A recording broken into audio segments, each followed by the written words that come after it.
विशेषण। विशेषण का शाब्दिक अर्थ है विशेषता बताने वाला शब्द। जो शब्द संज्ञा अथवा सर्वनाम की विशेषता बताते हैं वे विशेषण कहलाते हैं।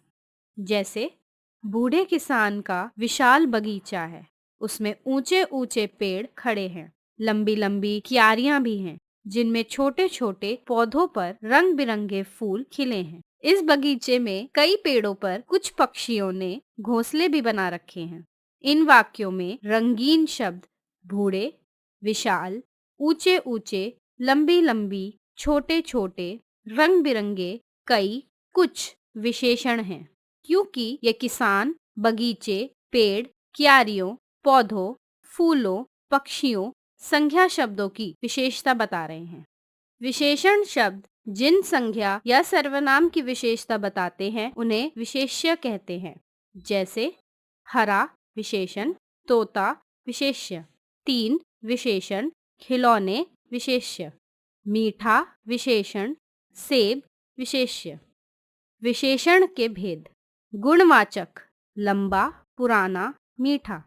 संख्यावाचक प्रथम, बहु, 40। परिमाणवाचक ज्यादा, तनिक, थोड़ा। सार्वनामिक वह लड़का, उसका घर। गुणवाचक विशेषण जो शब्द किसी संज्ञा अथवा सर्वनाम के गुण, दोष आदि का बोध कराए उन्हें गुणवाचक विशेषण कहते हैं। गुणवाचक विशेषण में संज्ञा अथवा सर्वनाम की प्रायः निम्नलिखित विशेषताएं बताई जाती हैं। गुण अच्छा, दयालु, धार्मिक, सच्चा, उदार आदि। आकार छोटा, बड़ा, गोल, लंबा, चकोर, सीधा, चपटा आदि। रंग लाल, पीला, हरा, सुनहरी, भूरा, बैंगनी आदि। स्वाद खट्टा, मीठा, चटपटा, कड़वा आदि। स्थान भारतीय, जापानी, देशी, विदेशी, ग्रामीण, शहरी आदि। दोष पापी, झूठा, बेईमान, कठोर, निर्दयी आदि। संख्यावाचक विशेषण जिस विशेषण से संज्ञा अथवा सर्वनाम की संख्या का बोध हो उसे संख्यावाचक विशेषण कहते हैं। जैसे पहला, एक, आठवीं, तीनों, चौगुना आदि। संख्यावाचक विशेषण दो तरह के होते हैं। निश्चित संख्यावाचक जो निश्चित संख्या का बोध कराते हैं। जैसे 2 पुस्तकें, 3 फूल, 100 रुपए, 3 आदमी, पहली पंक्ति आदि। अनिश्चित संख्यावाचक यह निश्चित संख्या का ज्ञान नहीं कराते हैं। जैसे कुछ चित्र, थोड़े बालक, अनेक व्यक्ति, सैकड़ों मकान आदि। परिमाणवाचक विशेषण संज्ञा तथा सर्वनाम शब्दों की मात्रा एवं माप तोल आदि का बोध कराने वाले विशेषण परिमाणवाचक विशेषण कहलाते हैं।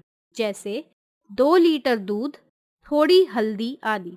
परिमाणवाचक विशेषण दो तरह के होते हैं। निश्चित परिमाणवाचक जो निश्चित परिमाण अथवा मात्रा का बोध कराते हैं। जैसे 2 मीटर कपड़ा, 4 बीघा जमीन, आधा किलो नमक, 1 किलो आलू आदि। अनिश्चित परिमाणवाचक जो निश्चित परिमाण अथवा मात्रा नहीं बताते हैं। जैसे थोड़ा दूध, जरा सा पानी, कुछ सब्जी, थोड़े चावल, कुछ फल आदि। सार्वनामिक विशेषण जो सर्वनाम विशेषण के रूप में प्रयुक्त होते हैं उन्हें सार्वनामिक विशेषण कहते हैं। इन्हें संकेतवाचक भी कहा जाता है। जैसे उस लड़की को बुलाओ, यह घोड़ा तेज भागता है, तुम्हारा घर सुंदर है। ज्ञान की बात विशेषण विकारी शब्द है। विशेषणों के लिंग, वचन एवं कारक विशेष्यों के अनुसार ही होते हैं। लिंग एवं वचन के कारण विकार केवल आकारांत विशेषणों में ही होते हैं। जैसे वचन अच्छा बालक, अच्छे बालक। लिंग अच्छी लड़की, अच्छा लड़का। वचन मोटा लड़का, मोटे लड़के। लिंग मोटा बालक, मोटी बालिका। आकारांत विशेषणों में कोई परिवर्तन नहीं होता है। जैसे सुंदर लड़का, सुंदर लड़के, सुंदर लड़की, सुंदर लड़कियां।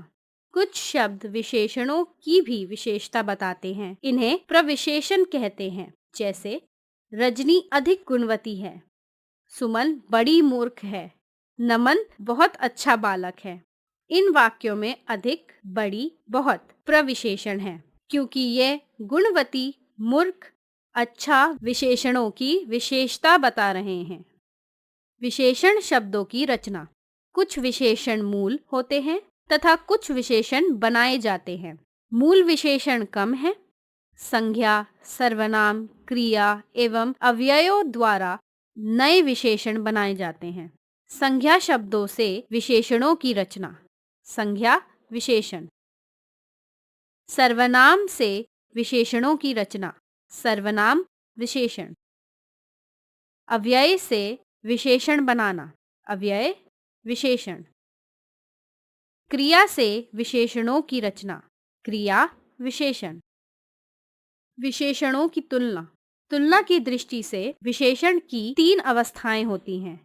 मूलावस्था, उत्तरावस्था, उत्तमावस्था। मूलावस्था, इसमें किसी भी तरह की तुलना नहीं होती, सिर्फ विशेषता का सामान्य कथन होता है। जैसे रमन अच्छा विद्यार्थी है। उत्तरावस्था, इसमें 2 वस्तुओं अथवा व्यक्तियों या स्थानों की तुलना की जाती है। आम पपीते से अधिक मीठा होता है। रोहित परम की अपेक्षा चतुर है। उत्तमावस्था, इसमें 2 या 2 से अधिक व्यक्तियों, वस्तुओं या स्थानों की तुलना करके उनमें से एक को सबसे अच्छा अथवा बुरा बताया जाता है। जैसे आम सब फलों में सबसे अधिक मधुर होता है। रमन अपने साथियों में सबसे अधिक चालाक है।